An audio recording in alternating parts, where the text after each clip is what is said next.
देखिए बिहार एसएससी का इंटर स्तरीय जो प्रैक्टिस सेट है 8वां है, ठीक है। 7 तक हो चुका है, 7 का PDF डाल चुका हूँ, सिर्फ आंसर की नहीं डाला है, वो मैं कर दूंगा, टेंशन ना लेंगे। और चलिए शुरू करते हैं, देरी ना करते हुए फटाफट जवाब देंगे और फटाफट आंसर का जवाब देंगे, ठीक है। और मैं एक अपडेट देना चाहता हूँ कि जो भी अगर दिक्कत है तो आप टेंशन ना लें, मेरा यूट्यूब चैनल को वीडियो को देखते रहें। और अगर लेना है तो सिर्फ एक सेट प्रैक्टिस ले लीजिए, बस कोई भी सेट प्रैक्टिस ले लीजिए। ज़्यादातर करिएगा कि क्वेश्चन बैंक का ले लीजिएगा। और मैं कहूँगा कि एडिटोरिया का बुक जरूर ले लें, क्योंकि उससे ज़्यादा क्वेश्चन आ रहा है, तो ज़रूर लेंगे।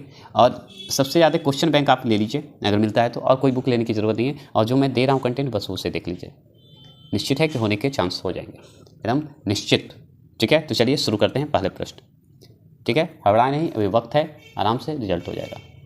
चलिए आगे चलते हैं।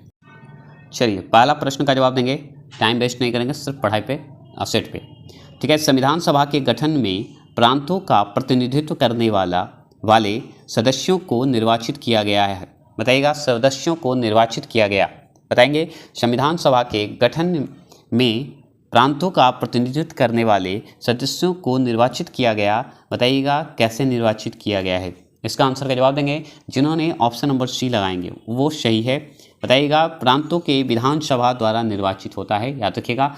और ये कैबिनेट मिशन के तहत आता है, कैबिनेट मिशन 1946 में आया था, उसके तहत ये लागू किया गया था, ठीक है। ये सुझाव दिया गया था एक तरह से, ये ध्यान रखिएगा। चलेंगे आगे की ओर बढ़ेंगे, ठीक है। चलेंगे दूसरा प्रश्न का जवाब देंगे। दूसरा प्रश्न है कि विश्व में सर्वप्रथम लिखित संविधान का जो है प्रारंभ जो है किस देश में हुआ। लिखित संविधान का बताइएगा सबसे पहले कहाँ हुआ। तो लिखित संविधान आप जानते हैं कि वो विश्व में सर्वप्रथम अगर पूछे तो अमेरिका को याद रखिएगा, लिखित संविधान, ठीक है। लिखित संविधान का प्रारंभ जो है अमेरिका में हुआ था, याद रखेंगे। और विश्व का पहला ये है, कब हुआ था, डेट अगर पूछे तो 1778 बताइएगा, मतलब 88 बताइएगा, 1788 बताइएगा, ठीक है, उस समय हुआ था, ठीक है। आगे चलेंगे, तीसरा प्रश्न का जवाब देंगे। तीसरा प्रश्न का जवाब देंगे, आप स्पीड करके वीडियो को देख लेंगे। 73वां संविधान संशोधन कब लागू हुआ। देखिए 73वां संविधान संशोधन जो है कब लागू हुआ ये पूछ रहा है, तो बताइएगा 73वां संविधान संशोधन जो है कब लागू हुआ था, ये जवाब देंगे। और बहुत ही अच्छा प्रश्न है, तो जवाब दीजिए 73वां संविधान संशोधन। आप जानते हैं इसका, आप जानते हैं 73वां संविधान संशोधन को, तो आप जानते हैं 73वां संविधान संशोधन 24 अप्रैल 1993 को, याद रखिएगा 73वां, याद रखेंगे। ये क्या पूछा, लागू किया गया, तो 24 अप्रैल 1993 को अगर पूछता कि आया मतलब पारित किया गया है, जब शुरुआत की गई थी तो कब हुआ, तो 1992 होता, लेकिन यहाँ 24 अप्रैल 1993 को संविधान लागू हुआ था, याद रखेंगे, ठीक है। और 24 अप्रैल को ही हम लोग पंचायती दिवस के रूप में मनाते हैं, 24 अप्रैल को ही पंचायती दिवस के रूप में मनाते हैं, ठीक है। आगे की ओर चलेंगे। चौथा प्रश्न का जवाब देंगे कि द्विस्तरीय जो पंचायती राज व्यवस्था की सिफारिश किस समिति ने की थी।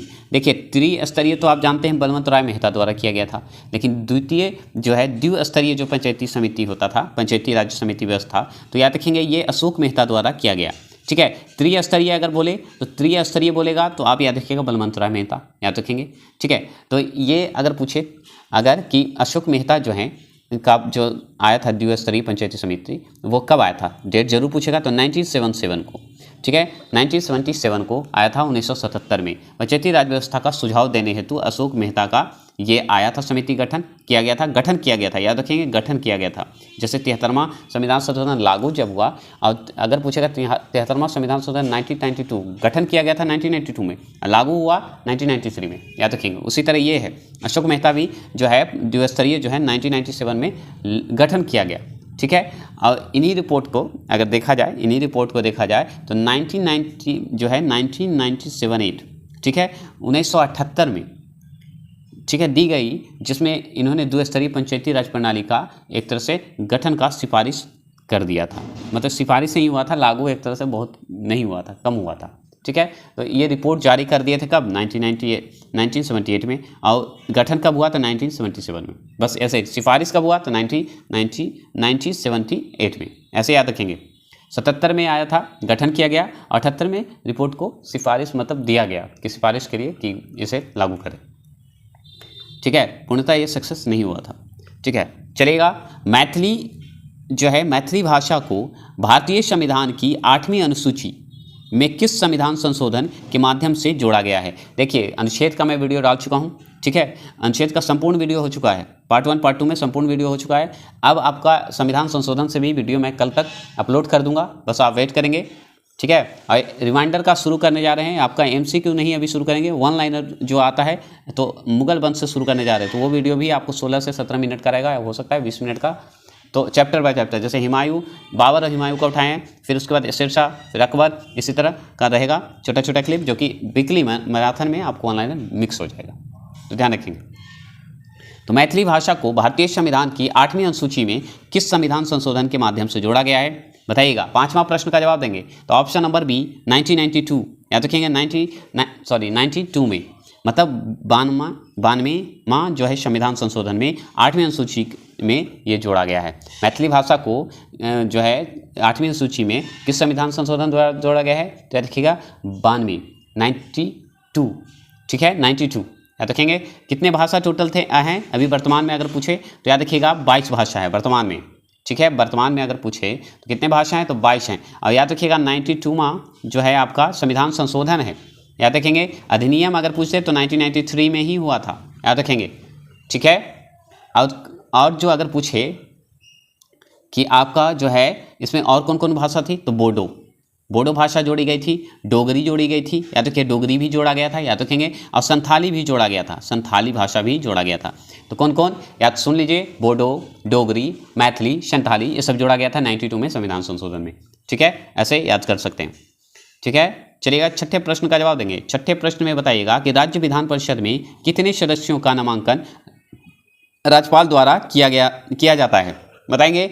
राज्य विधान परिषद में कितने सदस्यों का नामांकन जो है राज्यपाल द्वारा किया जाता है, बताएंगे। राज्यपाल द्वारा कितने सदस्यों का नामांकन किया जाता है, छठे प्रश्न का जवाब देंगे तो याद रखिएगा 1/6 सदस्य, याद रखेंगे 1/6 सदस्य का जो है नामांकन किया जाता है। अगर पूछे किसके तहत ये जोड़ा जाता है, तो 171वें अनुच्छेद के तहत, 171वें अनुच्छेद के तहत जो है विधानसभा के सदस्यों का निर्वाचन किया जाता है, ठीक है, जिसमें 106 भाग राज्यपाल द्वारा किया जाता है, 1/6 भाग, जिसमें राज्यपाल द्वारा जो हम लोग 1/6 भाग तो हो गए। अब जैसे राष्ट्रपति द्वारा हम लोग 12 को करते हैं ना, उसी तरह राज्यपाल द्वारा भी किया जाता है। राज्यपाल द्वारा कौन से क्षेत्र में, तक कला के क्षेत्र में, ठीक है, साहित्य के क्षेत्र में, विज्ञान के क्षेत्र में, ठीक है, सहकारी के क्षेत्र में, सहकारी आंदोलन के क्षेत्र में, और समाज सेवा से जुड़े व्यक्तियों के चुने जाते हैं राष्ट्रपति द्वारा, ठीक है, वो भी इसमें भाग ले सकते हैं, ठीक है, समझ गए। चलिए 7वां प्रश्न का जवाब देंगे। 7वां प्रश्न का जवाब है कि निम्नलिखित में से कौन सा भारतवर्ष को एक धर्मनिरपेक्ष राज्य के रूप में वर्णित करता है, बताएंगे। निम्नलिखित में से कौन सा ऐसा भारतवर्ष को एक धर्मनिरपेक्ष राज्य के रूप में वर्णित करता है, कौन करता है ये बताएंगे। तो याद रखिएगा ऑप्शन नंबर डी संविधान की प्रस्तावना, याद रखेंगे संविधान की प्रस्तावना जो है वो करता है। तो संविधान की प्रस्तावना की अगर बात करें तो 42वां संविधान संशोधन में जोड़ा गया है, संविधान संशोधन 1976, ठीक है, 1976 द्वारा ये जो है जोड़ा गया है, जिसमें आपको सिर्फ धर्मनिरपेक्ष ही नहीं और भी हैं, पंथ निरपेक्ष है, इसे पंथ निरपेक्ष भी, अखंडता कहते हैं, समाजवाद, ये तीनों जुड़ा है, पंथ निरपेक्ष कहिए, धर्मनिरपेक्ष कहिए, ये जोड़े गए हैं, याद रखेंगे। अर्थात सभी धर्मों के प्रति एक समान दृष्टि रखना, यही है प्रस्तावना का मुख्य उद्देश्य, ठीक है। तो याद रखिए 42वां संविधान संशोधन 1976 में ये जोड़ा गया है। चलिए 8वां प्रश्न का जवाब देंगे। 8वां प्रश्न है कि केंद्र शासित प्रदेश के मुख्यमंत्री जहां पर इस तरह का प्रावधान है, किसके द्वारा नियुक्त किया जाता है। जहां केंद्र शासित प्रदेश में जो मुख्यमंत्री हैं, जहां रहते हैं मुख्यमंत्री, वहां पे बताइए कि किस तरह का प्रावधान है। ये पूछने का मतलब है कि कैसे नियुक्त करते हैं, किसके द्वारा नियुक्त किया जाता है, ये बताइए।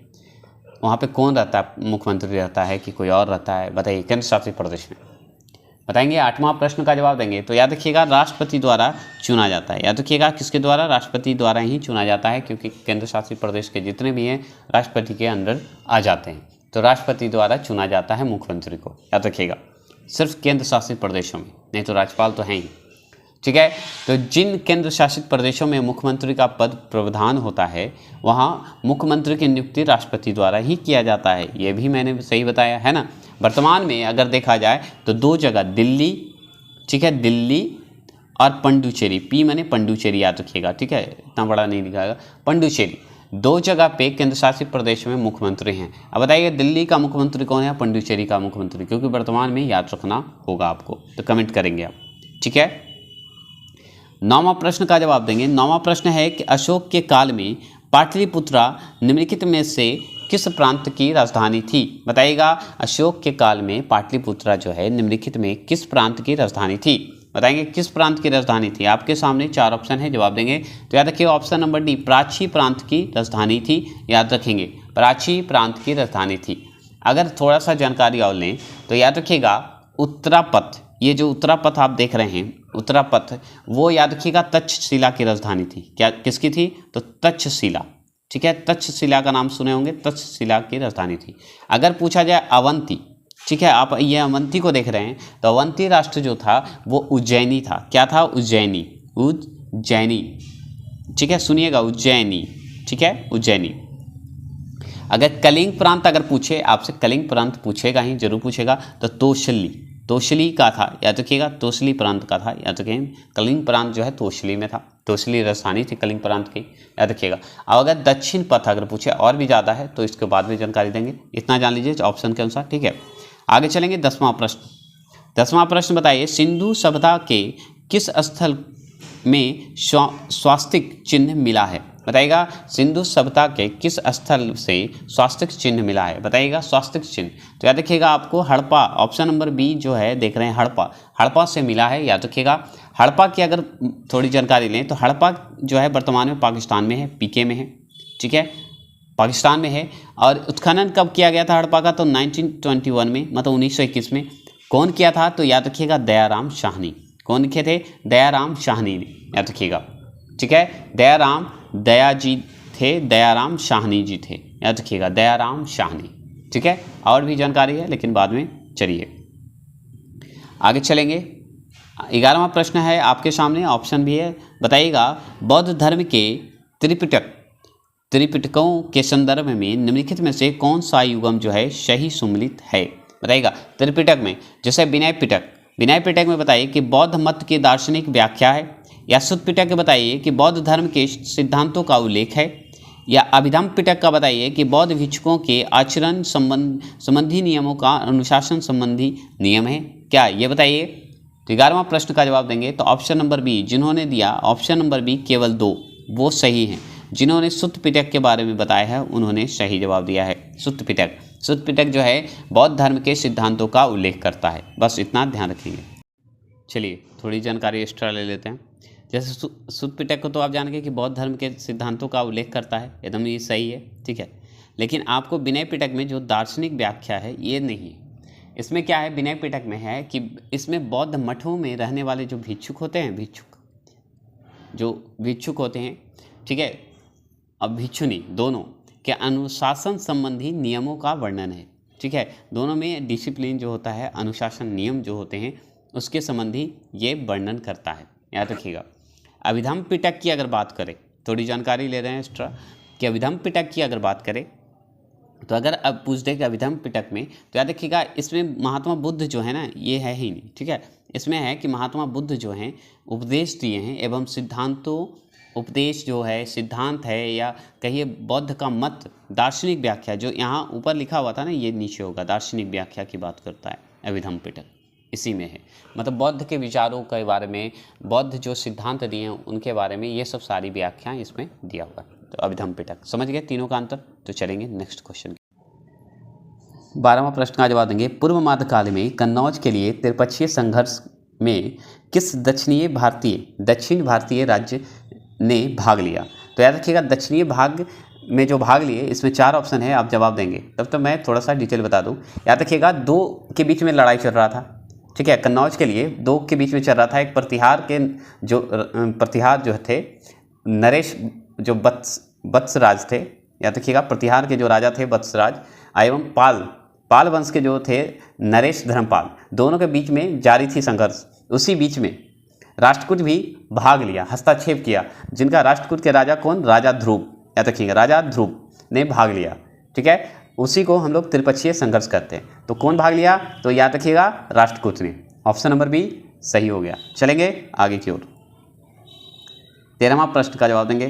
13वां प्रश्न है कि इल्तुतमिश इल्तुतमिश जो है ने बिहार में अपना प्रथम सूबेदार किसे नियुक्त किया था, ये प्रश्न है। और इसके बारे में मैंने 12 बजे जो अपलोड करता हूँ आपका बिहार जीके स्पेशल, उसमें ये क्वेश्चन था, आप मिला सकते हैं। तो बताइएगा इल्तुतमिश ने बिहार में अपना जो प्रथम सूबेदार है किसे नियुक्त किया था, ये जवाब देंगे। 13वां प्रश्न का जवाब देंगे, बताइएगा। तो इसमें याद रखिएगा मलिक अलाउद्दीन जानी, मलिक अलाउद्दीन जानी को ये सूबेदार नियुक्त किया था। कब किया था, तो याद रखिएगा 1225 में, याद रखिएगा, ठीक है, 1225 में, 1225 ईस्वी में, ये इसमें याद रखेंगे। चलिए 14वां प्रश्न का जवाब दीजिए कि मध्यकाल में कश्मीर के किस शासक ने कश्मीर में जजिया कर हटा दिया था तथा गौ हत्या निषेध कर दिया था। ये बताइए कौन ऐसा जो था कश्मीर का जो शासक था वो ये गौ हत्या को निषेध कर दिया था और जजिया कर जो लगा हुआ था उसको हटा दिया था। तो बताइएगा ऑप्शन नंबर सी, याद रखिएगा जैनुअल आबिदीन, याद रखिएगा जैनुअल आबिदीन नाम है इसका, इन्होंने गौ हत्या निषेध कर दिया था। ठीक है, कब किया था ये प्रश्न उठता है। तो इसका शासनकाल जब याद रखिएगा तो आपको पता चल जाएगा। शासनकाल है 420 से लेके 470 तक, ठीक है, 420 से 70 तक याद रखिएगा, 1470 तक याद रखेंगे। ठीक है, आगे चलेंगे। 15वां प्रश्न, Danish East India Company Dane ने भारत में अपनी प्रथम फैक्ट्री कहाँ स्थापित किया था। प्रथम फैक्ट्री जो है कहाँ स्थापित किया था ये बताइएगा। कौन किया था, तो डेनिश ने, ईस्ट इंडिया कंपनी डेन जो है ने भारत में अपनी प्रथम फैक्ट्री कहाँ स्थापित किया था बताइएगा। तो याद रखिएगा ट्रैंकूवर, क्या है ट्रैंकूवर, ठीक है, ट्रैंकूवर में स्थापित किया था। अब कब किया था बात यहाँ उठता है, तो याद रखिएगा 1616 ईस्वी में। कब किया था, 1616 ईस्वी में किया था, याद रखिएगा। और ये कहाँ पड़ता है, तो याद रखिएगा ये तंजौर में पड़ता है। तंजौर कहाँ पड़ता है, तो तमिलनाडु में पड़ता है। ठीक है, चलिए। और दूसरा जो फैक्ट्री, अगर और फैक्ट्री की बात की जाए तो 1676 में जो है एक बंगाल में दूसरा फैक्ट्री जो स्थापित किया था, दूसरा जो है फैक्ट्री 1676 में किया था बंगाल में, जिसका नाम था श्रीरामपुर जो बंगाल में पड़ता था, वहाँ खोला था दूसरा फैक्ट्री। पहला फैक्ट्री का आप जान गए कि 1616 ईस्वी में खोला गया था, जो कि तंजौर में खोला गया था। और दूसरा जो है आपको बंगाल में खोला गया था, जिसका जो स्थल है उसका नाम है सीमारपुर, याद रखिएगा।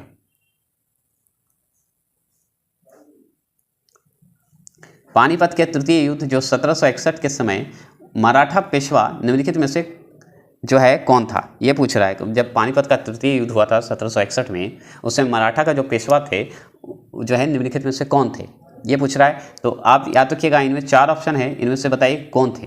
तो याद रखिएगा ऑप्शन नंबर सी, जो बालाजी बाजीराव जो थे वो थे पेशवा थे, मराठा पेशवा बालाजी बाजीराव थे, जो कि 1761 में जो तृतीय पानीपत युद्ध हुआ था उसमें भाग लिए थे। लेकिन किसके साथ हुआ था ये सवाल उठता है। तो आगे बालाजी बाजीराव का अगर जानना चाहते हैं, समय जानते हैं, 440 से लेके 61 में, ठीक है, 1740 से लेके 61 तक उनका शासन रहा, याद रखिएगा। और यह युद्ध जो है 14 जनवरी को हुआ था। कब हुआ था, 14 जनवरी 1761 को हुआ था। ठीक है, यह युद्ध जो है अहमद शाह, ठीक है, अहमद शाह, याद रखिएगा, अहमद शाह अब्दाली के साथ हुआ था, याद रखिएगा, अहमद शाह अब्दाली के साथ हुआ था। और मराठा जो बालाजी बाजीराव के साथ, दोनों के बीच हुआ था 1761 में। ठीक है, चलेंगे आगे। 17वां प्रश्न का जवाब देंगे। 17वां प्रश्न है कि निम्न में से कौन कैबिनेट मिशन का सदस्य नहीं था। कैबिनेट मिशन का सदस्य कौन नहीं था, ये जवाब देना है। तो कैबिनेट मिशन का जो है इसमें आपको 3 ऑप्शन सही होगा, 1 ऑप्शन गलत होगा, वही हो सकता है कि नहीं। तो नहीं पे ध्यान जरूर दीजिएगा। तो याद रखिएगा कैबिनेट मिशन का जो सदस्य नहीं था वो याद रखिएगा लॉर्डर बेबल, याद रखेंगे लॉर्डर बेबल था। ठीक है, लॉर्डर बेबल था, याद रखिएगा, ऑप्शन नंबर डी। और ये वर्ष अगर पूछेगा तो 946 में हुआ था, कैबिनेट मिशन आया था, याद रखिएगा। उस समय ब्रिटेन के प्रधानमंत्री जो था वो था इटली, क्या था, इटली, याद रखेंगे, इटली।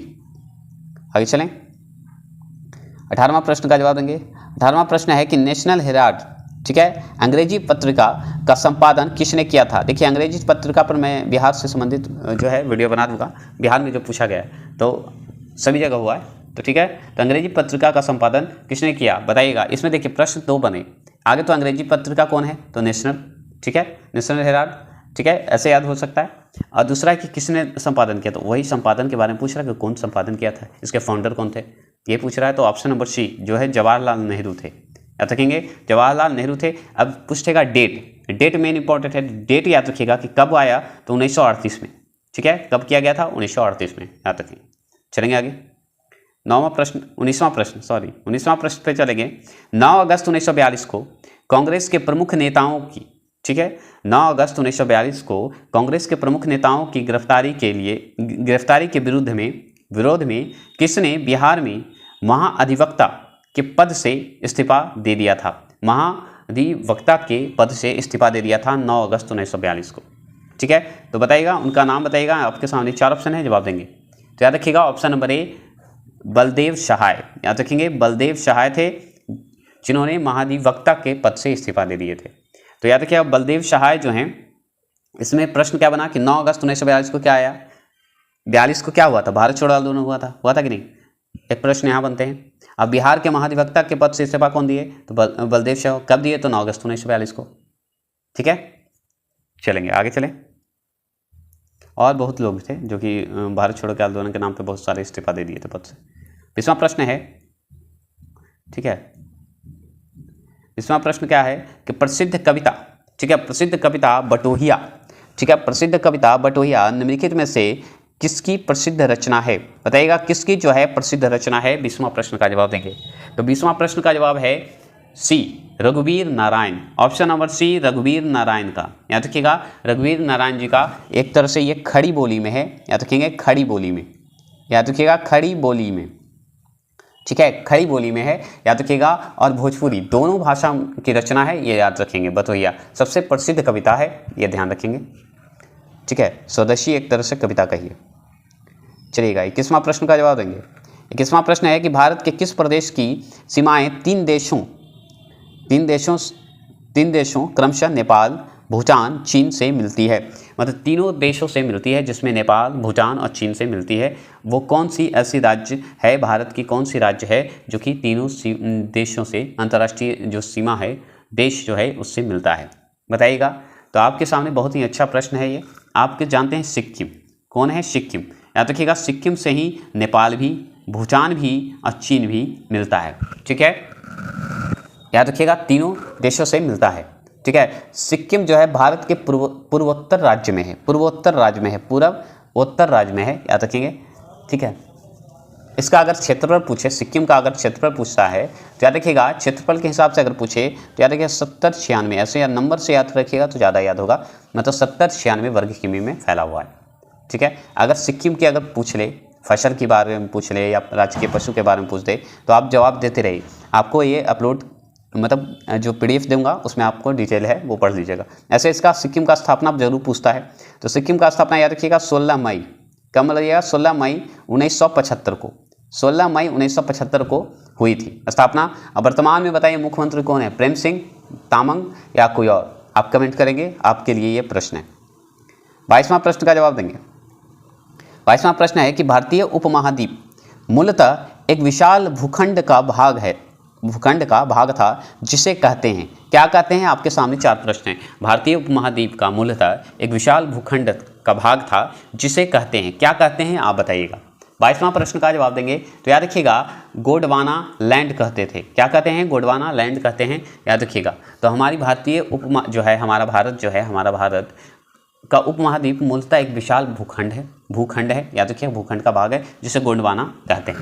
ठीक है, ज़्यादा जानकारी जानना है तो आपको PDF का मैं दे दूंगा, आप उसमें देख लीजिएगा। ठीक है, क्योंकि लंबा वीडियो चला जाएगा।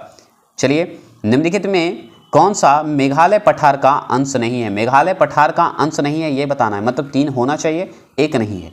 ठीक है, नहीं पूछ रहा है। तो आप जानते हैं 23वां प्रश्न का ऑप्शन नंबर ए भूवन पहाड़ियाँ। याद रखिएगा भूवन पहाड़ियाँ जो है आपका ये मेघालय पठार का अंश नहीं है, नहीं तो सब पहाड़ जो है।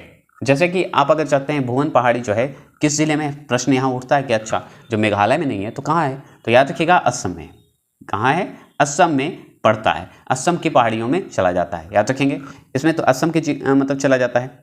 अब असम के कौन से जिले में भी तो बनना चाहिए, उसका भी जानकारी ले सकते हैं, जरूरी नहीं है, देखिए ले लीजिए, SSC है, कुछ भी पूछ सकता है। तो बराकर, याद रखेंगे बराकर घाटी, क्या बोलिएगा, बराकर घाटी। ठीक है, बराकर घाटी के कछार जिले में है। कहाँ है? बराकर घाटी के कछार जिले में स्थित है, याद रखेंगे। ज़्यादातर आप याद रखिएगा भुवन पहाड़ी जो है आपका कहाँ है? तो असम में है। बस इतना जानकारी ले लीजिए, ठीक है। अब चलिए अब देखा जाए मणिपुर मिजोरम की सीमा में जो है बराकर घाटी स्थित होता है, जो कि दक्षिण पूर्व में स्थित है, ठीक है। तो चलिए ये सब तो जानकारी ज़्यादा हो गया, लेकिन आगे चलिए मेघालय के पठार में कौन कौन है? तो याद रखिए गोरा पहाड़ी एकदम है, याद रखिएगा खासी पहाड़ी एकदम है, जयंती पहाड़ी, तीनों पहाड़ी जो है आपको मेघालय पठार का अंश है। भुवन पहाड़ी जो है असम का है। बस इतना ही जानकारी बहुत ज़्यादा होता है, आगे चलेंगे और डिटेल मिलेगा। चलिए 24वां प्रश्न को बताइए 10 डिग्री चैनल पृथक करता है। तो 10 डिग्री चैनल जो है अंडमान निकोबार को पृथक करता है, ठीक है।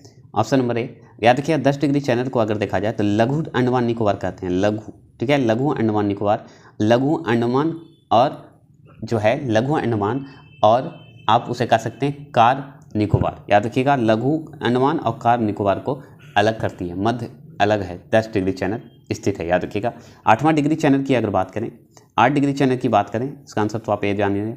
8 डिग्री चैनल की बात करें तो सिर्फ सुन लीजिए, 8 डिग्री चैनल जो है आपको मिनिकॉय, ठीक है, मिनिकॉय, याद रखिएगा मिनिकॉय, मिनिकॉय जो है भारत का है, मिनिकॉय भारत का व मालदीव के मध्य है, मालदीव के मध्य है। याद रखिएगा मिनिकॉय जो है भारत का हिस्सा है, याद रखिएगा मिनिकॉय और मालदीव के मध्य है, याद रखिएगा 8 डिग्री। 9 डिग्री चैनल की अगर बात करें तो 9 डिग्री में मिनिकॉय तो है ही, मिनिकॉय, याद रखिएगा मिनिकॉय और लक्षद्वीप के बीच है, याद रखिएगा लक्षद्वीप के बीच, दोनों के बीच है, याद रखिएगा, ठीक है। ये 8 डिग्री है। डंका पास जो आप प्रैक्टिस सेट 7 दिए होंगे तो उसमें डंका के पूछा गया था, लघु अंडमान और व दक्षिण अंडमान के मध्य है, याद रखेंगे, ठीक है। मन्नार की खाड़ी, मन्नार की अगर खाड़ी का प्रश्न भी पूछे हैं, याद रखिएगा तमिलनाडु और श्रीलंका के मध्य स्थित है, याद रखेंगे। बस इतना जानकारी लीजिए और PDF के अनुसार मिल जाएगा। चलेंगे थोड़े से स्मॉल, चलिएगा। देखिए यहाँ प्रश्न है 25वां कि सूची 1 सूची 2 में सम्मिलित कीजिए, नीचे दिए गए जो है कूट का उपयोग करते हुए सही उत्तर दीजिए। दोआब और नदियाँ, ठीक है, दोआब और नदियाँ, चलिए ऊपर की ओर कर देते हैं थोड़ा, ठीक है। दोआब और नदियाँ, तो बताइए दोआब और नदियाँ में बताना है बेस्ट दोआब, वारी दोआब, रचना दोआब और चाज दोआब। ये जो आपके 4 हैं इसे मिलान करना है, इस मिलान के अनुसार आपको करना है। तो कौन से कौन दोआ हैं? तो बताएंगे बेस्ट दोआ जो हैं ब्यास तथा सतलज के मध्य हैं। तो ब्यास और सतलज के मध्य कहाँ है? तो याद रखिए ऑप्शन नंबर 3 जो है ब्यास तथा सतलज के मध्य है। तो जिसमें 3 है तो ये तो एक ही है, तो option number A he answer सही होगा, है ना। लेकिन मिलान करेंगे क्योंकि इंपॉर्टेंट है। तो याद रखिएगा बारी दोआब जो है आपका कहाँ है? तो याद रखिएगा बारी दोआब जो है आपका यहाँ सामने है, रावी तथा ब्यास के मध्य है, ठीक है। याद रखिएगा रचना दोआब अगर बात करें तो रचना दोआब में याद रखिएगा रावी तथा चिनाब के मध्य है ना। और चाज दोआब जो है आपको चिनाब तथा झेलम के मध्य है। तो कैसे याद कर सकते हैं? बेस्ट में बा दिख रहे हैं तो ब्यास हो गया, और दोआब लगा दिए तो ये बी और सा लगा दीजिए सतलज हो गया, कहीं दूर लगाने की जरूरत नहीं है। अगर बारी दोआब में देखिए तो बारी में र लगा दीजिए तो रावी हो गया, और ब का ब्यास कर दीजिए, ये हो गया, इधर कर दीजिए चाहे उधर। रचना दोआब में र को रावी कर दीजिए, है ना। और दोआब र में च जो है आपका चिनाब हो गया। यहाँ चाज दोआब में चा जो है चिनाब हो गया। और झेलम में इमें ज को झ बना दीजिए, झेलम मध्य है, ठीक है। क्लियर? ऐसे अपना तरीका है, ऐसे बेस्ट होते हैं अपने अपने तरीके पे, है ना। चलेंगे 26वां प्रश्न है। 26वां प्रश्न का जवाब देंगे कि किस नदी पर शिव समुद्रम जलप्रपात अवस्थित है? शिव समुद्रम, बताइएगा शिव समुद्रम का नाम सुने हैं तो उसमें बताइए कि शिव समुद्रम जो जलप्रपात है अवस्थित होता है तो कौन से, बताएंगे कौन से नदी पे? तो याद रखिएगा आप कावेरी नदी का नाम सुने हैं, उसी पे ये शिव समुद्रम जलप्रपात अवस्थित है, याद रखेंगे। अब जलप्रपात के बारे में, कावेरी के बारे में बताइए। तो कावेरी नदी को हम लोग दक्षिण का गंगा कहते हैं। क्या कहते हैं? दक्षिण का गंगा कहा जाता है कावेरी नदी को, याद रखेंगे। ये शिव समुद्रम जो है आपका याद रखिएगा कर्नाटक में पड़ता है। कहाँ? कर्नाटक, ठीक है, कर्नाटक में, ठीक है। कर्नाटक के जो है, कर्नाटक के कौन से जिले में आप कह सकते हैं? तो याद रखिएगा कर्नाटक के अगर जिला को अगर याद करना है तो याद कर सकते हैं चमराजनगर, याद रखिएगा चमराजनगर याद रख सकते हैं, एक झरना के रूप में है। अब ये याद रखिएगा 1905 में, ठीक है, 1905 में एशिया की पहली पन बिजली परियोजना स्थापित की गई थी 1905 में। ये एक्स्ट्रा नॉलेज है, ठीक है, स्थापित की गई थी। चलिएगा 27वां प्रश्न का जवाब देंगे, ठीक है। 27वां प्रश्न का जवाब दीजिए कि गरजने वाली चालीसा, ठीक है, गरजने वाली चालीसा, प्रचंड पचासा, याद रखिए प्रचंड पचासा, चिखने वाली साठा, पवने पृथ्वी के किस गोलार्ध में चहती है। ये तो ऐसे क्वेश्चन को मारिए कि कन्फ्यूजन है ना। लेकिन गरजता जो चलीसा है, कहने का है कि गरजने वाली चलीसा, प्रचंड पचासा, चिखने वाली साठा पवने पृथ्वी के किस गोलार्ध में स्थित है। ये एक तरह से समझिए कि वो नारा के रूप में समझिए। तो गरजता चलीसा पृथ्वी के दक्षिणी गोलार्ध में, कहाँ है, दक्षिणी गोलार्ध में। मतलब इसे तीनों रूप में जानते हैं। दक्षिणी गोलार्ध को कहते हैं गरजने वाली चलीसा, प्रचंड पचासा, चिखने वाली साठा पवने जो है आपको एक ही मतलब है। गरजने वाले कहिए प्रचंड, गरजता वही है जो प्रचंड है, प्रचंड याद रखिएगा। और जो चिखता वही है जो गरजता है। गरजना चिखना एक ही हो गया। तो आपको दक्षिणी गोलार्ध में स्थित है। अब दक्षिणी गोलार्ध में स्थित है तो कितने डिग्री, तो 40 डिग्री दक्षिण से लेके 50 डिग्री दक्षिण के अक्षांश पर, याद रखिएगा। दक्षिणी गोलार्ध के 40 डिग्री दक्षिण से लेके 50 डिग्री अक्षांश पे है। 50 डिग्री दक्षिण अक्षांश के बीच चलने वाली शक्तिशाली पछुआ पवन इसे कहते हैं। क्या कहेंगे, पछुआ पवन कहते हैं, याद रखिएगा। अगर आपको प्रेजेंट, अगर देखिए ये गरजने वाली हो गई 40 से अगर 50 याद रखिएगा अक्षांश पे, मतलब दक्षिणी अक्षांश पे। अगर प्रेजेंट की बात करें तो 50 से 60 करिएगा, ठीक है। 50 से 60 करिएगा, दक्षिणी अक्षांश के मध्य चलने वाली है, पछुआ पवन है। और चीख का भी कितना है तो 60 डिग्री दक्षिणी अक्षांश पे चलने वाली पवन है। डिग्री के सेंस में भी बता दिया मैंने, ठीक है। चलिए 28वां प्रश्न का बताएंगे। 28वां प्रश्न है, निम्न में से कौन सा सही सुमेलित नहीं है। नहीं पे जरूर ध्यान देंगे। तो देश और राजधानी, तो देखिए देश यहाँ पे करना है, ठीक है, गलती हो गया। देश और राजधानी यहाँ होगा, क्या होगा, राजधानी यहाँ होगा, ठीक है, राजधानी यहाँ होगा। तो बताइएगा 28वां प्रश्न का जवाब देंगे। तो 28वां प्रश्न में जो ऑप्शन नंबर सी दिए हैं वो सही दिए हैं, याद रखिएगा। Option number C Oman Amman, याद रखिएगा। ओमान अम्मान जो है ऑप्शन नंबर सी जो है सही है, सही नहीं है। ओमान अम्मान नहीं होगा, याद रखेंगे। ओमान का अगर बात करें तो ओमान का मस्कट होता है, मस्कट, याद रखिएगा मस्कट। और करेंसी अगर पूछे तो रियाल बताना है, ठीक है। इसका मैं एक वीडियो बनाऊंगा, अभी नहीं बनाया हूँ क्योंकि अभी सोच रहा हूँ एग्जाम के नज़दीक आता है ये सब कर दूंगा। अगर साइप्रस की राजधानी अगर पूछे तो साइप्रस का तो निकोसिया है, याद रखिएगा, सही है। लेकिन करेंसी अगर पूछते तो पाउंड बताइएगा, क्या बताइएगा, पाउंड। कंबोडिया का अगर करेंसी मतलब राजधानी पूछे तो नहूम पेन्हा, ये सही है, याद रखिएगा। रियल है, रियल करेंसी है, याद रखिएगा, रियल करेंसी है। ओमान का तो आप जान ही गए, ठीक है, मस्कट है, याद रखिएगा। और इसका जो है आपका रियाल जो है करेंसी है, याद रखेंगे। और सीरिया का अगर पूछे तो दमिश्क सही है, लेकिन इसका अगर करेंसी पूछे किसका, सीरिया का, तो आप क्या बोलिएगा, तो याद रखिएगा पाउंड ही है, ठीक है, पाउंड है, याद रखेंगे, ठीक है। चलिए आगे चलते हैं। इतनी जानकारी बहुत होती है, वैसे बहुत सारी है। चलिएगा एक्स्ट्रा जानकारी देना, टाइम बहुत चला जाता है, लेकिन कोशिश करता हूँ कि आपको जानकारी मिलता रहे। निम्न में से किस एक से समावेशित विकास को बढ़ाने की निम्न में से किस एक से समावेशी विकास को बढ़ाने की आशा नहीं की जाती है। किससे, बताइएगा, किससे जो है समावेशी जो विकास होना चाहिए का बढ़ावा करने का आशा हम लोग नहीं कर सकते, नहीं किया जा सकता है। ये कहने का मतलब नहीं की जाती है।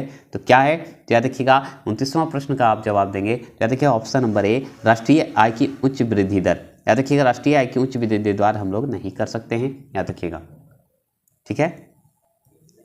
चलेंगे 30वां प्रश्न का जवाब देंगे। 30वां प्रश्न है कि सार्वजनिक वितरण प्रणाली से वितरित, ठीक है, सामाजिक वितरण प्रणाली से वितरित अनाज पर जो कीमत है बढ़ने का उद्देश्य है। बताइएगा अनाज पर कीमत बढ़ने का उद्देश्य है, क्या उद्देश्य है, जवाब देंगे।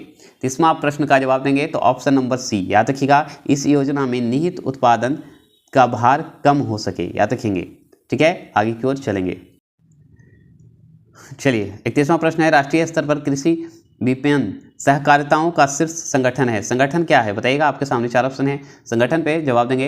31वां प्रश्न का ऑप्शन नंबर बी, जो नेफड दिए हैं वो उन्होंने सही दिए हैं, याद रखिएगा। अगर पूछे नेफड का स्थापना पूछे तो याद रखिएगा 2 अक्टूबर को हुआ था, 2 अक्टूबर 1958 को हुआ था, याद रखेंगे, 2 अक्टूबर 1958 को हुआ था, याद रखेंगे।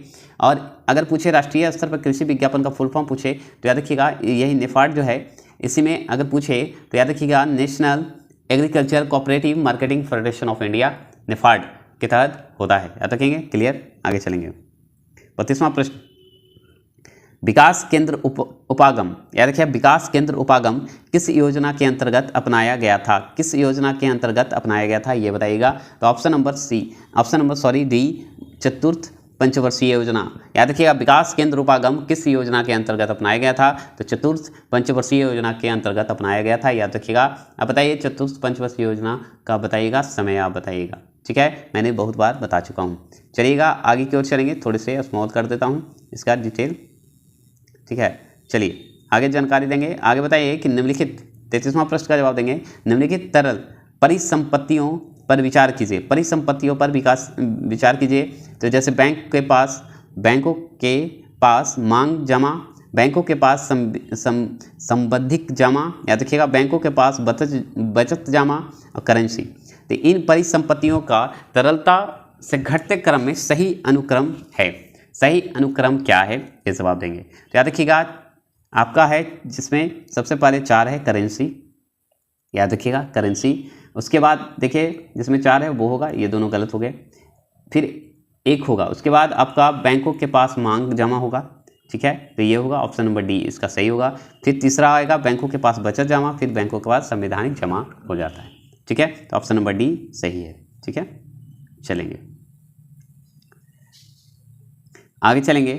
34वां प्रश्न है, निम्नलिखित में से कौन एक जैविक अनुक्रमण की प्रभाव अस्थि, ठीक है, प्रभाव जो है आस्थाओं का सही क्रम है, बताएंगे जैविक अनुक्रम का, ठीक है।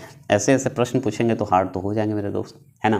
तो इसका आंसर का जवाब देंगे, आपके सामने ये आंसर का जवाब है। तो जिन्होंने ऑप्शन नंबर ए दिया है उन्होंने सही देंगे, ठीक है। इसमें क्या है कि देखिए इसकी थोड़ी जानकारी जरूरी है क्योंकि ये हार्ड प्रश्न है, ठीक है। ये क्या है कि प्रवास है, स्थापान है, प्रतिक्रिया है, स्थिरीकरण है, अरे नग्नीकरण है, ठीक है। आगे सबसे पहले क्या है कि नीचे की ओर चलेंगे, मतलब ऊपर से नीचे की ओर गिरेंगे, तो नग्नीकरण जो है नग्नीकरण है। फिर उसके बाद चलेंगे प्रवास की ओर, प्रवास हमें आगे तो आते जीवन में हैं, कैसे ऐसे ही आते हैं तो खाली हाथ। फिर उसके बाद प्रवास की ओर चलते हैं, प्रवास करते हैं, उसके बाद स्थापन करते हैं, आस्थापन करते हैं, मतलब ठीक है। उसके बाद प्रतिक्रिया करते हैं, रिएक्शन देते हैं अपना, है ना। फिर स्थिरीकरण हो जाते हैं, मतलब वहाँ पे जम जाते हैं, ऐसे होता है, ठीक है, मतलब रहने लगते हैं, और क्या, समझ गया। इसी तरह का है और क्या। जैव विविधता के नाश का कारण क्या है, जैव विविधता का नाश का कारण क्या है, आप इसका जवाब देंगे बहुत अच्छे से। इनमें से सभी होंगे क्योंकि जीवों की प्राकृतिक आवास की कमी हो गई है, पर्यावरणीय प्रदूषण है, वनों का नाश हो रहा है, इसलिए जैविक विविधता का नाश का कारण बनता जा रहा है, याद रखेंगे। 36वां प्रश्न का जवाब देंगे। 36वां प्रश्न है कि प्रहरी ऐप को किस मंत्रालय द्वारा जारी किया गया है, प्रहरी ऐप को किस मंत्रालय द्वारा जारी किया गया है, याद रखिएगा गृह मंत्रालय द्वारा जारी किया गया है, ठीक है, गृह मंत्रालय द्वारा जारी किया गया है, ठीक है। इस ऐप में जो है, इस ऐप के माध्यम से एसएसबी के जवानों कौन किया है, इसका लॉन्च किया है प्रहरी ऐप, तो एसएसबी जवान जो है सैनिकों का जो ऐप है, सैनिकों के लिए वो ऐप जो है मोबाइल के व्यक्तिगत जानकारी, आवास या अवकाश संबंधी जानकारी प्राप्त करने के लिए ये ऐप लॉन्च किया गया है, ठीक है। चलेंगे 37वां प्रश्न क्या है कि ग्लोबल फायर पावर इंडेक्स 2023 में भारत का स्थान कौन सा है, बताइएगा। भारत का स्थान पूछ रहा है कौन सा है ग्लोबल फायर पावर इंडेक्स में, ठीक है। तो याद रखिएगा चौथा है, क्या है, फोर्थ है, याद रखेंगे फोर्थ है, याद रखें फोर्थ है, ठीक है। इसका ग्लोबल फायर पावर जो इंडेक्स है इसका स्थान तो 4 है, लेकिन प्रथम स्थान पर अगर पूछे आपको कि इसी में प्रथम स्थान पूछे पहला स्थान पे, तो बोलिएगा अमेरिका, क्या बोलिएगा, अमेरिका, अमेरिका, ठीक है। अगर इसी तरह से अगर पूछे कि पावर द्वारा संस्था द्वारा जारी किया जाता है, याद रखेंगे, तो प्रथम में याद रखिएगा, चौथे में हमारा भारत है और प्रथम में अमेरिका। देखिए सैन्य अभ्यास का आयोजन जो है पूछा जा रहा है कि सैन्य अभ्यास का आयोजन कहाँ किया गया, इस पर एक मतलब जो है वीडियो बना दूंगा, ठीक है। एमसीक्यू नहीं, आगे वीडियो तब एमसीक्यू आपको समझ में आ जाएगा, क्योंकि ये पूछ रहा है। देखिए नोटिस करता हूँ मैं और इसे अपलोड करता हूँ कि आपको दिक्कत ना हो, सब कंटेंट मिलता रहे, ठीक है। तो याद क्या है, कैसे याद करेंगे, दुष्ट तिलक, ऐसे याद करिएगा, दुष्ट जो है दुष्ट लिख, याद रखिएगा, दष्ट लिख नहीं पढ़ के दुष्ट लिख पढ़ते हैं, ठीक है। ये तरीका है कैसे, तो अगर पूछा कहाँ किया गया है, कहाँ किया गया है, तो सही है। तो दष्टलिक जो है हमारा ये किया गया है आपको उत्तराखंड में, कहाँ किया गया है, उत्तराखंड में, ठीक है, उत्तराखंड में। लेकिन अगर बचता है कि किसके किसके बीच हुआ, तो याद क्या, उज्बेकिस्तान, ऊ से उज्बेकिस्तान, याद रखिए उज्बेकिस्तान और किसके साथ होगा, तो भारत तो है ही, भारत में ही हम लोग क्वेश्चन बनना है तो भारत से ही होगा। तो भारत और उज्बेकिस्तान के मध्य होता है कौन सा, इसको ऐसे पढ़ते क्या हैं, तो इसको पढ़ते हैं हम लोग क्या पढ़ते हैं, दस्टलिक, क्या पढ़ते हैं, दस्टलिक, क्या पढ़ते हैं, दस्टलिक, लेकिन हम पढ़ेंगे दुष्टलिक। दुष्टलिक से याद हो जाएगा। उज्बेकिस्तान और भारत के बीच का मध्य जो है थल सेना है, क्या है, थल सेना जो है हम लोग अभ्यास करते हैं, तो थल सेना याद रखिएगा। दस्टलिक को हम दुष्टलिक पढ़ेंगे। 2023 का सैन्य अभ्यास आयोजन को हुआ उत्तराखंड में हुआ, किसके बीच होता है, तो उज्बेकिस्तान और भारत के बीच हुआ, और इसे थल सेना के माध्यम से हम लोग करते हैं, याद रखिएगा। चलिए 39वां प्रश्न का जवाब देंगे। 39वां प्रश्न है केंद्रीय सतर्कता आयोग CBC, याद रखेंगे CBC जो है केंद्रीय सतर्कता आयोग CBC के नए अध्यक्ष कौन बने हैं, बताइएगा कौन बने हैं। आपके सामने 4 ऑप्शन है। तो 40वां प्रश्न का ऑप्शन नंबर बी जिन्होंने दिया है प्रवीण कुमार श्रीवास्तव, वही आंसर सही है। अब बच्चा कि इस आयोग का गठन कब हुआ, डेट तो 1964 में, कब हुआ, 1964 में ही हुआ था इसकी स्थापना, याद रखिएगा। इसका मुख्यालय अगर पूछते तो मुख्यालय कहाँ है, तो न्यू दिल्ली में, याद रखिएगा ND न्यू दिल्ली, ठीक है। चलिएगा आगे चलेंगे। 40वां प्रश्न बताइए भारत वन रिपोर्ट 2021 के अनुसार 2019 की तुलना में कितना किमी वन आवरण में वृद्धि हुई। देखिए अब ये वन आवरण पे मैंने पढ़ा है टाइगर रिजर्व पे, आप वीडियो देखे नहीं होंगे, अगर देखे होंगे तो ज़रूर आप जवाब दीजिएगा, नहीं तो मैं इसका फिर वीडियो बना दूंगा, आप ज़रूर देखिएगा, क्योंकि मैं जो दे रहा हूँ आप भरोसा करके देखें। तो भारत वन रिपोर्ट 2021 के अनुसार जो है अनुसार 19 की तुलना में कितना किमी वन आवरण में वृद्धि हुआ है, बताएंगे। 40वां प्रश्न का तो याद रखिए 1540 वर्ग किमी में वृद्धि हुआ है। सोचिए, समझ गए। अगर देखा जाए तो अगर एडुटेरिया के तहत देखें तो ये वन रिपोर्ट का आवरण जो है ना हम लोग को भारत में अगर 21 में पूछे तो कैसे याद करिएगा, तो याद रखिएगा वर्ग किमी में 713, ठीक है, 713,789, याद रखेंगे 713,789 वर्ग किमी में ये कुल भौगोलिक क्षेत्र का है। अब परसेंटेज में अगर पूछते तो क्या बताएगा, 21.71% है, याद रखेंगे, ठीक है। आइए पिछले मुकाबले मतलब 19 के मुकाबले ये 1540 जो वर्ग किमी अधिक है, बस इतना ध्यान रखिएगा। 41वां प्रश्न का जवाब देंगे कि 32वां बिहारी पुरस्कार से किसे सम्मानित किया गया है, बताइएगा। बिहार का करंट अफेयर देख रहे तो इसका जवाब जरूर दीजिएगा, ठीक है। 32वां बिहारी पुरस्कार से किसे सम्मानित किया गया है ये बताइएगा। तो याद रखिएगा ये जो माधव हाडे हैं वो हैं, ठीक है, माधव राव नहीं, माधव हाडा, याद रखिए। हाडा को 2000 का मिला, 2022 का मिला, 2023 का नहीं मिला, याद रखिएगा। 22 का बिहारी पुरस्कार जो है डॉक्टर माधव हाडा को मिला है, याद रखिएगा। ये क्यों मिला है, कौन सी कृति कौन सी पुस्तक लिखे हैं, तो याद रखिएगा माधव हाडा ने पचरंग चोल प्रहरी सखीरे इस कृति पे इनको मिला है, पचरंग, याद रखिएगा, ठीक है। पचरंग चोल प्रहर सखीरे इस पुस्तक पे इनको मिला है। चलिए 42वां प्रश्न का जवाब देंगे। पद्म विभूषण 2023 से कुल कितने व्यक्तियों को सम्मानित किया गया है, कुल कितने व्यक्तियों को हम लोग सम्मानित किए हैं ये बताइएगा। तो 9 व्यक्तियों को सम्मानित किया गया है। अब 9 व्यक्तियों को सम्मानित किए हैं पद्म विभूषण से। देखिए पद्म विभूषण का मैंने छोटा वीडियो भी डाला है, लेकिन आप लोग नहीं देखते हैं, इसी में चुक जाते हैं, कहीं से भी पूछ देता है। चलिए कोई बात नहीं, देख लीजिएगा, नहीं तो फिर से मैं वीडियो अच्छे से डाल दूँगा। बताइएगा पद्म विभूषण जो 2023 में मिला वो 9 को मिला। 9 का नाम भी तो होना चाहिए, 9 में आप याद रख सकते हैं। कुल टोटल मिला था कितना, 106। तो 106 तो याद नहीं कर सकते, लेकिन कोशिश कर सकते हैं, पढ़ के सिर्फ सुन सकते हैं, ठीक है। तो पद्म पुरस्कार जो है याद रखेंगे। अब पद्म श्री अगर पूछे तो 91, याद रखिएगा, बता दे रहा हूँ, ठीक है। अब पद्म विभूषण अगर पूछे तो 06, याद रखें। तो यहाँ पद्म भूषण पूछा तो पद्म भूषण जो है 9 को दिया गया है, 9 व्यक्ति को जो है 2023 में सम्मानित किया गया था, याद रखिएगा, ठीक है। आगे क्यों चलें, पद्म विभूषण, और यहाँ पे पद्म विभूषण जो कि पद्म विभूषण जो है 9 को, तो पद्म विभूषण ही तो पूछा था, ठीक है। आई पद्म अगर पूछता कि पद्म, ठीक है, पद्म विभूषण 6 गो, ऐसे याद कर सकते हैं, ठीक है।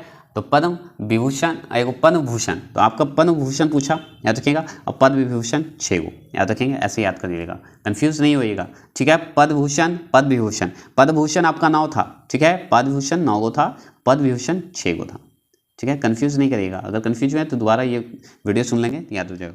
अंतर्राष्ट्रीय आयुर्वेदिक सम्मेलन 2023 का आयोजन कहाँ किया गया, बताइएगा। आयोजन जो है कहाँ किया गया था, अंतर्राष्ट्रीय आयुर्वेदिक सम्मेलन जो है 2023 का आयोजन कहाँ किया गया ये बताएंगे। 43वां प्रश्न का जवाब देंगे हरिद्वार, याद रखेंगे हरिद्वार, कहाँ हरिद्वार में किया गया था, याद रखिएगा। पशु चिकित्सक और आयुर्वेदिक जो आयोजन किया गया था आयुर्वेदिक के लिए, ठीक है। चलेंगे, ज़्यादा डिटेल आपको PDF के द्वारा मिल जाएगा।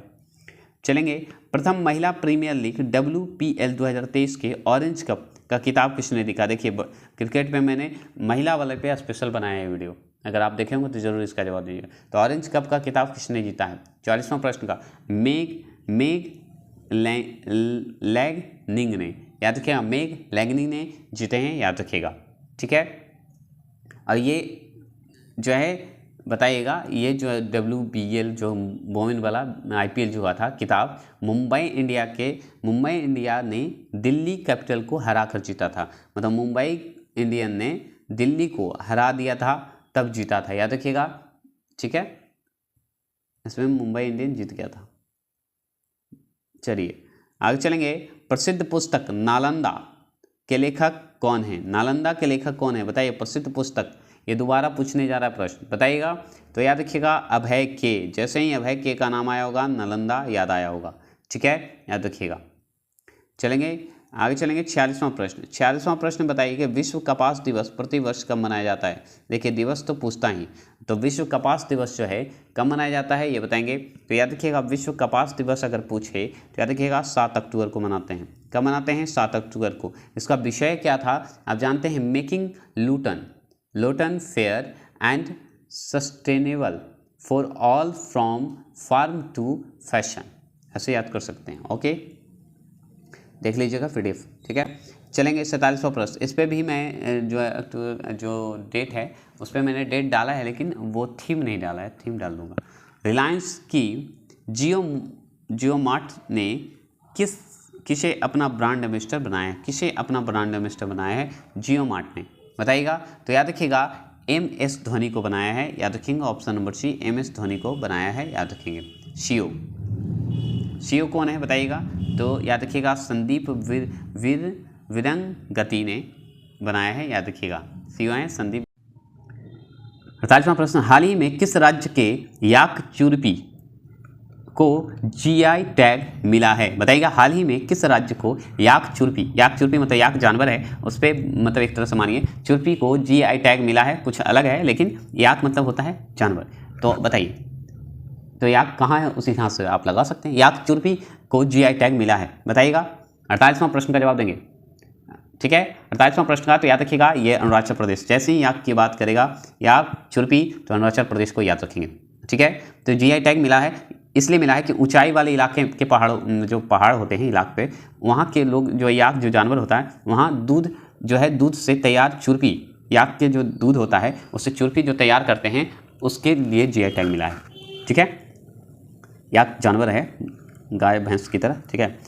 सुर सरोवर पश्चिम बिहार कहाँ स्थित है, सुर सरोवर पश्चिम बिहार कहाँ स्थित है ये बताएंगे, बताइएगा। 49 का तो याद रखिएगा आगरा में स्थित है, सुर सरोवर पश्चिम बिहार जो है आगरा में है, याद रखिएगा। इसकी स्थापना 1991 में किया गया था, याद रखिएगा, उत्तर प्रदेश के आगरा जिले में स्थित है, याद रखेंगे। चलेंगे 50वां प्रश्न का जवाब देंगे। 50वां प्रश्न है कि इनमें से कौन सी नदी गंगा में उत्तर दिशा में आकर मिलने वाली नदी है। देखिए उत्तर दिशा में आकर मिलने वाली नदी, अब देखिए ये प्रश्न मैंने आज ही सुबह बिहार में लगता है करवाया हुआ है कि जो नहीं नदी जो अपवाह तंत्र बनाया उसमें पढ़ाया था मैंने। अब लेकिन यहाँ पूछा कौन सी नदी जो है उत्तर दिशा से आकर मिलने वाली नदी है, ठीक है। तो आप जानते हैं कोशी जो है उत्तर से है, ठीक है, कोशी याद रखेंगे, कोशी है और बूढ़ी गंडक, 2 ही हैं, ऑप्शन नंबर B 2 ही हैं जो कि उत्तर दिशा में आके मिलती है, याद रखेंगे। 51 का आंसर का जवाब देंगे। 51 का आप साइंस पे चलेंगे। निम्नलिखित में से ऐसे सामग्री का चयन करें जो जल में पूरी तरह घुलनशील होता है, जो कि जल में पूरी तरह से घुलनशील हो जाएगा। तो आप जानते हैं फिटकरी जो है आपका जल में पूरी तरह से घुलनशील हो जाता है, याद रखेंगे। फिटकरी एक हाइड्रेटेड साल्ट है, याद रखेंगे, क्या है, हाइड्रेटेड साल्ट है, याद रखेंगे। फिटकरी जो है हाइड्रेटेड साल्ट है, याद रखेंगे, जिसे वाटर जो है प्यूरीफायर भी के रूप में उपयोग करते हैं, जो पानी में हम लोग करते हैं ना उसमें ही फिटकरी का उपयोग करते हैं हम लोग, ठीक है। पूरी तरह से घुलनशील हो जाता है, याद रखिएगा। चलेंगे 52 का आंसर का जवाब देंगे, ठीक है। 52 का आंसर का जवाब देंगे। निम्नलिखित में से किस द्रव्य में लोहे की कील रखे जाने पर, ठीक है, निम्नलिखित में से किस द्रव्य में लोहे की कील जो है रखे जाने पर वह अपनी चमक खो देगा और सुस्त दिखाई देगा, मतलब डल हो जाता है। एक तरह से कहने का मतलब है कि निम्नलिखित जो द्रव्य है, ठीक है, द्रव्य में जो लोहा की कील रखे जाने पर जो है लोहा की कील आप रखते हैं, ठीक है, रखते हैं, अपनी चमक खो देता है, ठीक है, या सुस्त दिखाई देता है या डल दिखाई देता है, तो किसके कारण दिखाई देता है ये बताइए। दिखाई देने लगेगा, किसके कारण दिखाई देने लगेगा ये सवाल है। तो बताइए शीतल पेय के कारण दिखाई देने लगता है, ऑप्शन नंबर ए। याद रखिएगा, क्योंकि शीतल पेय में जो है कार्बनिक एसिड होता है। क्या होता है? कार्बनिक एसिड होता है, ये ध्यान रखेंगे, ठीक है। आगे चलेंगे, सिंथेटिक, याद रखिएगा 53 का आंसर है सिंथेटिक फाइबर को कहा जाता है। क्या कहते हैं सिंथेटिक फाइबर को, आप बताइएगा। 53 का आंसर का जवाब देंगे तो मानव निर्मित फाइबर होता है। क्या होता है? ये मानव निर्मित फाइबर होता है, याद रखिएगा। ये एक सिंथेटिक जो फाइबर होता है ये मानव निर्मित फाइबर होता है, याद रखेंगे, ठीक है, क्योंकि ये कारखानों में मनुष्यों द्वारा बनाया जाता है। बस इतना याद रखिए। अब तीनों जो है अलग अलग बनाए जाते हैं, प्राकृतिक तो जान भी करते हैं आप। 54 का आंसर का जवाब देंगे। 54 का आंसर है कि प्लास्टर ऑफ पेरिस रासायनिक रूप में क्या कहा जाता है? प्लास्टिक पेरिस को हम लोग किस रूप में जानते हैं रासायनिक रूप में, बताइए। तो प्लास्टिक ऑफ पेरिस को 54 का option number C calcium sulphate hemihydrate के रूप में जानते हैं, ठीक है, कैल्शियम सल्फेट हेमी हाइड्रेट के रूप में जानते हैं, ठीक है। चलिए 55 का आंसर का जवाब देंगे। 55 में है कि रासायनिक परिवर्तन का एक उदाहरण है, रासायनिक परिवर्तन का एक उदाहरण है, बताएंगे। क्या देखिएगा ऑप्शन नंबर बी पानी में सोडियम गिरना, ठीक है, पानी में जो है सोडियम गिरना ही आपका रासायनिक परिवर्तन का एक उदाहरण है, ठीक है। आगे चलेंगे 56 का आंसर का जवाब देंगे। 56 में है कि मिश्र धातु में किस पदार्थ के संयोजक से निष्कलंक इस्पात मतलब स्टेनल स्टील अचुंबकीय हो जाता है, अचुंबकीय हो जाता है, किसके कारण हो जाता है? आपके सामने 56 का आंसर का जवाब देंगे तो निकिल के कारण हो जाता है, निकिल के कारण हो जाता है, क्योंकि निकिल एक मिश्र धातु है, ये ध्यान रखेंगे, ठीक है, याद रखेंगे, निकिल एक मिश्र धातु है, ध्यान रखेंगे, ठीक है। चलेंगे आगे की ओर बढ़ेंगे। 57 मिट्टी के तेल में किस धातु का भंडार होता है? मिट्टी के तेल में जो है किस धातु का भंडार होता है ये बताएंगे। तो मिट्टी के तेल में याद रखिएगा सोडियम, याद रखेंगे सोडियम होता है मिट्टी के तेल में, जो है किस धातु का भंडार होता है? तो सोडियम। सोडियम को क्या चाकू से काटा जाता है? आप जवाब देंगे, क्योंकि बहुत ही अच्छा प्रश्न है, क्योंकि मिट्टी के तेल में ये सोडियम जो है नहीं डूबता है, याद रखिएगा। 58 का आंसर का जवाब देंगे। 58 का आंसर का जवाब देंगे कि निम्नलिखित में से किसमें प्रोटॉन की संख्या समान होती है? किसमें जो है प्रोटॉन की संख्या जो है समान होती है, ये जवाब देंगे। तो याद रखिएगा ऑप्शन नंबर जो है बी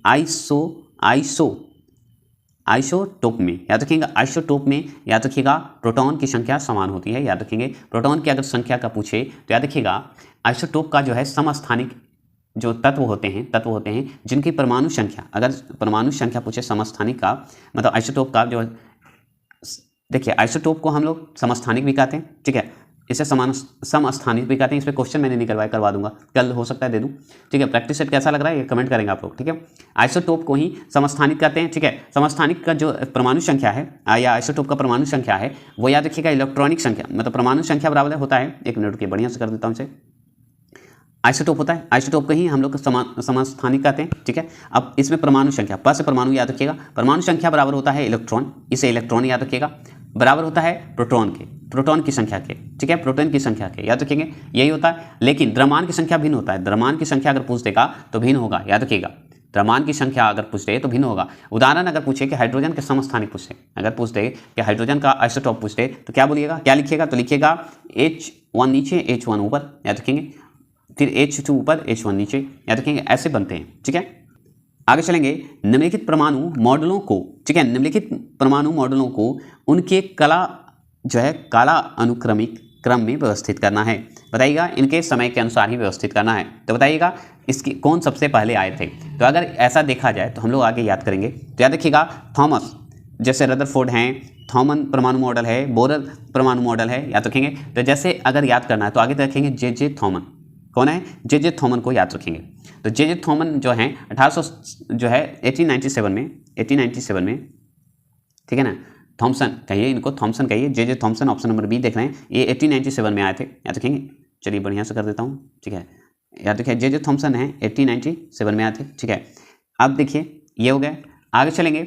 आगे क्या है कि ये कैथोड की किरण की खोज किए थे, याद रखिएगा, इस तरह का है, ठीक है। अब प्रोटॉन की खोज जो है, मान लीजिए रदरफोर्ड की बात करें तो रदरफोर्ड को 1911 में, ये सब थोड़ी विशेष जानकारी नहीं देते हैं, इसमें बस डेट जानते हैं, ठीक है। और एक आपके हैं परमाणु मॉडल 19 1913 को है, ठीक है, बोध परमाणु मॉडल, ठीक है। अब बताइए कि इसमें जो है सबसे पहले कौन होगा, दूसरा होगा, ठीक है, दूसरा, जिनमें दूसरा आंसर होगा वो होगा, ये होगा, तो ये तो कट गया, ये कट गया, दूसरा होगा। उसके बाद आपको क्या होगा, आपका फिर 1 होगा, तो 1 होगा, ऑप्शन नंबर सी इसका सही आंसर होगा, है ना। मतलब आगे आएंगे थॉमस परमाणु मॉडल, फिर रदरफोर्ड मॉडल, फिर बोरेल मॉडल लास्ट में आएगा, ठीक है। क्लियर होगा, कोई दिक्कत नहीं, चलेंगे। ज़्यादा जानकारी में फिर लंबा वीडियो तो जा ही रहा है और भी चला जाएगा, चलेंगे। कोशिकाओं में गैसीय विनिमय, ठीक है, गैसीय विनिमय एक्सचेंज जो है, गैसेस एक्सचेंज होता है, किसके द्वारा होता है, बताइएगा। गैसीय विनिमय जो है किसके द्वारा होता है, ये जवाब देंगे। 60वां प्रश्न का ऑप्शन नंबर बी विसरण, याद रखेंगे, विसरण के द्वारा होता है, याद रखिएगा, ठीक है। आगे की ओर चलते हैं, 61वां प्रश्न का जवाब देंगे। 61वां प्रश्न है, समसूत्री विभाजन के बाद बनने वाले संतति कोशिकाओं की संख्या है, कितनी संख्या होती है, बताएंगे। 61वां प्रश्न का जवाब देंगे तो ऑप्शन नंबर 2, याद रखेंगे, कितना संख्या है, तो 2 संख्या है, याद रखिएगा, ठीक है।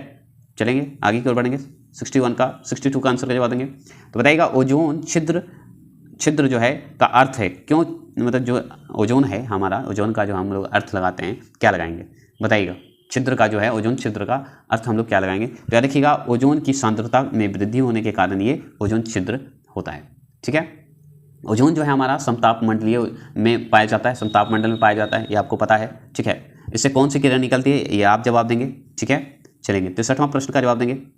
63वां प्रश्न है कि निम्नलिखित में से कौन प्राथमिक ईंधन है, कौन सा ऐसा बताइए कि 63वां प्रश्न में निम्नलिखित में से कौन प्राथमिक ईंधन है, तो आप जवाब दीजिए। तो आप जानते हैं आपके सामने 4 ऑप्शन है, तो प्राथमिक ईंधन की बात करें तो प्राथमिक प्राकृतिक को याद करेंगे, क्या याद करेंगे, प्राकृतिक को, तो प्राकृतिक ईंधन ही प्राथमिक ईंधन है, ये जान लीजिएगा। जिसमें आपको तेल है, पेट्रोलियम है, आपका डीजल आ जाता है प्राकृतिक गैस में, पेट्रोलियम, डीजल, मिट्टी, याद रखिएगा, तेल जो पेट्रोलियम है वो भी मिलता है, सब चीज़ मिलता है, जो कि प्राथमिक स्थान पे आते हैं। चलिएगा आगे की ओर थोड़ा सा इसे, हाँ, 64 का आंसर का जवाब देंगे। 64 का आंसर का जवाब देंगे, तो 64 का आंसर का जवाब दीजिए कि कार्बन डाइऑक्साइड को ग्रीन हाउस गैस कहा जाता है, क्योंकि कार्बन डाइऑक्साइड को ग्रीन हाउस गैस कहा जाता है, क्यों कहा जाता है, ये आप जवाब देंगे। बताइएगा, पौधों की वृद्धि बढ़ाने के लिए ग्रीन हाउस में उपयोग करते हैं, क्या ये सही है, या गर्मी के लिए पारदर्शी लेकिन सूर्य की रोशनी को फंसाता है, ट्रैप करता है, क्या ये सही है, या सूर्य के प्रकाश के लिए पारदर्शी लेकिन गर्मी को फंसाता है, क्या ये सही है, आप जवाब दीजिए। या सूर्य की रोशनी और गर्मी दोनों को प्रदर्शित करता है, क्या होगा, ये जवाब देंगे। तो आप ऑप्शन नंबर सी जो लगाएंगे वो सही लगाए होंगे, ठीक है, ठीक है। आगे की ओर चलते हैं, ठीक है।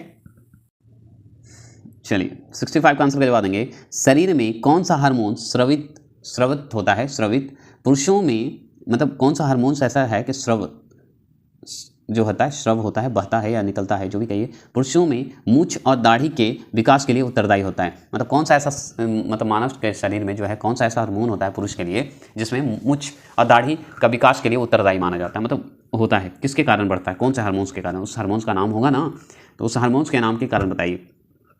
तो 65 का हार्मोन्स के नाम आप जानते हैं, ऑप्शन नंबर डी, टेस्टोस्टेरोन के कारण होता है, याद रखेंगे, टेस्टोस्टेरोन के कारण ये जो है दाढ़ी मूछ जो है उगते हैं, याद रखिएगा, जो कि पुरुष के यौवन के दौरान जो है ये दाढ़ी मूछ उगते हैं, याद रखिएगा। इनमें एनाबॉलिक स्टेरॉइड जो है सेक्स हार्मोन्स का ही है, या आप कह सकते हैं एनाबॉलिक स्टेरॉइड जो है होता है, इसके कारण ये हो जाता है, ठीक है, उम्र बढ़ते ही हो जाता है इसलिए, ठीक है। आगे चलेंगे, 65 का आंसर का जवाब देंगे कि निम्नलिखित में से कौन सा जीव जो है विखंडन विधि, ठीक है, विखंडन विधि द्वारा प्रजनन करता है, ठीक है, निम्नलिखित में से कौन सा जीव जो है विखंडन विधि द्वारा प्रजनन करता है, ठीक है, विखंडन विधि द्वारा प्रजनन करता है, बताइएगा। आपके सामने 4 ऑप्शन है, जवाब देंगे। 66वां प्रश्न का जवाब देंगे, याद रखिएगा, ऑप्शन नंबर बी, याद रखेंगे, स्पाइरोगाइरा, याद रखिएगा, स्पाइरोगाइरा जो है वही आपका सही आंसर होगा, याद रखेंगे। ये इसे हम लोग जानते हैं, स्पाइरोगाइरा को हम लोग एक और चीज़ कहते हैं, स्पाइरोगाइरा कहिए, या आप स्पाइरोगाइरा के साथ, मतलब अगर पूर्ण उच्चारण करना है तो इससे कहते हैं स्पाइरोगाइरा के साथ थाइलोफाइट, क्या कहेंगे, थाइलोफाइट, याद रखेंगे, थाइलोफाइट, ठीक है, समूही प्रजाति में विखंडन होता है इसलिए, ठीक है। आगे चलेंगे, चलिए समतल दर्पण, ठीक है, बताइएगा, समतल दर्पण में हमारा चेहरे की छवि बनती है, समतल दर्पण में हमारा चेहरा जो है रियल जो है क्या बनती है, वास्तविक बनती है, कुछ और बनता है, बताएंगे किसके कारण बनता है, ये पूछ रहा है, तो आप जानते हैं आभासीय के कारण बनता है, ठीक है। चलेंगे आगे की ओर चलेंगे, 68 का आंसर क्या जवाब देंगे? वस्तु से प्रकाश से गुजरने की घटना कहलाती है। वस्तु जो है, वस्तु से प्रकाश के गुजरने की घटना क्या कहलाती है? तो आप जानते हैं अपवर्तन कहलाएगा। जब भी लौटेगा रिफ्लेक्शन ही होगा, है कि नहीं? लौट जाएगा ना जी, है ना। 69 का आंसर क्या जवाब देंगे? फ्यूज तार का विशिष्ट प्रतिरोध होता है। फ्यूज तार का विशिष्ट प्रतिरोध क्या होता है? तो आप जानते हैं उच्च होता है। जब भी होगा तो उच्च होगा, कम नहीं होगा, याद रखेंगे। 17वां प्रश्न का जवाब देंगे त्वरण। त्वरण जो है की इकाई है। त्वरण जो है किसकी इकाई है ये बताना है। एसआई नहीं, इकाई बताना है। बताइएगा, एसआई कहिए, इकाई बताइए। इसका एसआई कह सकते हैं, बताइए क्या होगा? तो मीटर सेकंड स्क्वायर होगा। Metre second square, metre second square, option number C, ठीक है, याद रखेंगे। आगे की ओर चलेंगे। 71वां प्रश्न का जवाब देंगे। 71वां प्रश्न है कि निम्नलिखित में से कौन सी आवृत्ति एक समान मनुष्य द्वारा सुनाई जाती है? एक समान मनुष्य द्वारा सुनी जाती है, ये पूछ रहा है एक तरह से। तो याद रखिएगा 10⁴ HZ हार्ट, याद रखेंगे। सुनाई देता है लगभग। अगर पूछा जाए कि मानव काल की जो है, मानव काल के लिए आवृत्ति जो स्रव सीमा होती है, याद रखिएगा 20 हर्ट्ज से 20,000 हर्ट्ज तक होता है, के हर्ट्ज तक होता है, ठीक है, 1000 तक होता है। 20 से 20,000 हर्ट्ज तक सुन सकते। कम आवृत्ति वाले ध्वनि जो होते हैं वो आप जो है वो सुन सकता है। एक तरह से कहता है कि मानव श्रव्य सीमा तक होती है, उससे ज़्यादा नहीं होता है। आगे हो गया तो समझ जाइए अल्ट्रासोनिक ध्वनि हो गया। चलिए 72वां प्रश्न, यदि पृथ्वी का गुरुत्वाकर्षण बल अचानक गायब हो जाता है तो निम्न में से कौन सही है? निम्न में से जो है कौन सा सही है ये बताइएगा। 72वां प्रश्न का जवाब देंगे। तो ऑप्शन नंबर ए, वस्तु का भार शून्य हो जाएगा। याद रखिएगा वस्तु का भार जो है शून्य हो जाता है। 73वां प्रश्न का जवाब देंगे। 73वां प्रश्न बताइए, पादप कोशिका की कोशिका भित्ति मुख्य रूप से बनी होती है। बताएंगे पादप कोशिका की कोशिका भित्ति मुख्य रूप से बनी होती है तो किससे बनी होती है बताएंगे। तो 73वां प्रश्न का ऑप्शन नंबर ए, सेलुलोज से बनी होती है। जैसे ही कोशिका भित्ति की बात करें सेलुलोज को याद कर लेंगे। ओके, ठीक है, क्योंकि मैंने कोशिका करवाया है। कोशिका से अगर आप मेरा वीडियो देखे होंगे तो जरूर आएगा, नहीं तो जाइए मेरे प्लेलिस्ट में साइंस देखिए, बिहार एसएससी साइंस MCQ आपका आ जाएगा 2023। चलेंगे आगे की ओर। चलेगा, मनुष्य में 2 बार बढ़ने वाले दांतों की संख्या होती है। दांतों की संख्या कितनी होगी? 20 होगी, और क्या है ना। कितनी होगी? तो 20 हो जाएगी। 20 ही होता है, और क्या होगा। चलिए, भोजन का रासायनिक पाचन शुरू होता है। बताइएगा, जो भोजन का रासायनिक पाचन शुरू होता है कहाँ से होता है? तो नॉर्मल चीज़ है, जब भी पाचन होगा तो हमारा शुरू होगा मुंह से ही ना, मुंह से ही होगा। तो चलिए आज के लिए इतना ही रखते हैं। अच्छा लगे तो प्लीज़ सब्सक्राइब लाइक कीजिएगा। थोड़े से वेट कीजिएगा, थोड़े लेट होंगे आप लोग क्योंकि थोड़े से टाइम लगेगा। तो चलिए तैयार करिए, और अच्छा लगे तो नलिनी अकाडमी शिक्षा मंत्र को शेयर और लाइक सब्सक्राइब करेंगे। चलिए, जय हिंद, जय भारत। और जल्दी ये आपका रिमाइंडर का अकबर, बाबर और हुमायूं का वन लाइनर आपको देकर एक ट्रेलर दिया जा रहा है। आपको अच्छा लगे तो प्लीज़ सब्सक्राइब लाइक कीजिए और कमेंट कीजिए कि मैं उसे लाऊं विस्तृत रूप से कि नहीं, मैं मैराथन के रूप में लाऊं या नहीं, क्योंकि उसके बाद ही वन लाइनर के बाद हम चाह रहा हूँ कि MCQ करवाऊँ, क्योंकि अब ज़रूरी है, उसको भी पढ़ना ज़रूरी है।